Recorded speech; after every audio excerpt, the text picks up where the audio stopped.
Hello guys, welcome to one more mini vlog. So ఈరోజైతే మా team lunch ఉంది. So అందుకే నేను ఇలా డ్రెస్అప్ అయ్యాను. ఐ లుక్ లైక్ జీబ్రా కదా. సో ఇదైతే నేను అమెజాన్లో పర్చేస్ చేశాను. ఈ డీటెయిల్స్ నేను తర్వాత ప్రొవైడ్ చేస్తాను. మా కొలీగ్కి కాఫీ తాగాలనిపించింది, అందుకని మేము వైల్డ్ బీన్స్కి వచ్చాము. ఇది మా ఆఫీస్లోనే ఉందన్నమాట.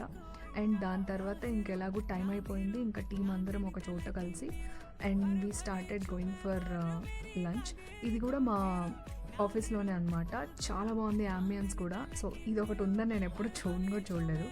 సో ఇంకాసేపు మాట్లాడుకొని ఇంకేం తిందాము అని చెప్పి ఎక్స్ప్లోర్ చేస్తున్నాము. సో ఫస్ట్ అయితే నేను పాస్తా అండ్ సలాడ్ తీసుకున్నాను. Pasta and salad was very good and decent, చాలా బాగుంది. అండ్ దాని తర్వాత వచ్చేసి రోటీ తీసుకున్నాను. Roti was also good, but pulao నాకు అంత నచ్చలేదు, అందుకని ఐ సేవ్ ఫర్ డెజర్ట్ బాగా తిన్నాను అన్నీ. అండ్ దాని తర్వాత ఇంకా లంచ్ టైం అయిపోయింది. ఇంకా మా మీటింగ్స్ ఉన్నాయి కాబట్టి so we started working. Thanks for watching this video. Bye.